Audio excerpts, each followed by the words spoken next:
Please refer to your user manual for detailed instructions and safety guidance. Welcome to your Evoke closed-loop chronic pain therapy, the only spinal cord system that measures and adjusts to your body's response to stimulation. Our goal is to deliver a system that is easy to use, so you can move beyond your pain and get back to doing what you love in life. This video is a short guide to help you use your Evoke Pocket Console, also called the remote, which will help you control your stimulator and your therapy. Let's begin by reviewing what each button on your remote will do for you.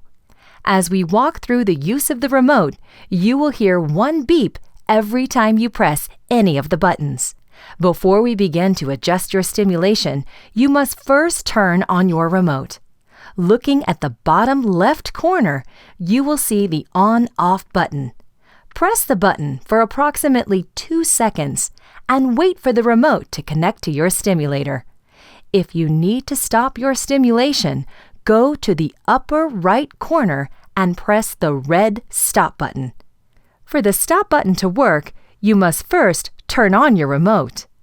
The phone icon to the right of the stop button will light up to let you know if the system has detected a problem. If you notice this, you should call your Saluda representative or contact your clinician for the assessment. This icon will not light up if the remote is off.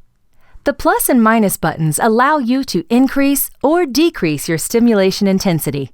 The stacked green bars on the left are called the therapy intensity indicator. As you push the buttons to change the intensity of the stimulation, the number of the green bars will go up or down depending on your adjustments. The more bars that are lit, the higher the intensity. As you lower the intensity, the lit bars will decrease. Additionally, each time you press the plus or minus buttons, you will hear a beep. You will hear a second, longer beep when the command has been successfully sent to your stimulator. It may take several clicks for you to notice a change in the intensity either way. When your device was set up, you may have been given more than one program to use. In order to change from one program to the next, press the P button. Press it again to scroll through your available programs. When a new program has been selected, stimulation will be turned off. Use the plus button to restart and adjust stimulation to the desired level.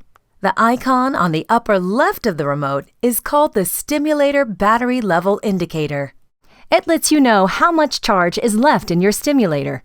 If it is showing 3 green bars, it is letting you know that you have somewhere between 3/4 and a full charge. An orange bar will indicate that you should charge your stimulator. The last symbol we will look at is the low battery indicator for the remote itself. The icon is located on the bottom right of your remote.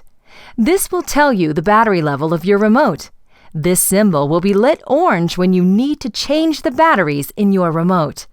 If the low battery indicator for your remote is lit, simply use a small screwdriver to take the back cover off of your remote. Remove the old AAA batteries and replace them with new AAA alkaline batteries, making sure that they are in the correct position. You should not use rechargeable or non-alkaline batteries in your remote. Finally, replace the back cover and tighten the screw. Turn the remote back on to make sure that the low battery indicator is no longer lit. If you want to turn your stimulation off but cannot find your remote, you can use the magnet that you received in the same box as your remote. Simply place the magnet over the area of your body where your device is implanted. Keep the magnet over the device for 2 to 3 seconds until you feel the stimulation stop. To restart your stimulation, simply turn your remote on and push the Increase Therapy button on your remote. Do not hold the magnet over your device for more than 10 seconds. This will cause your device to shut down and you won't be able to control it with your remote.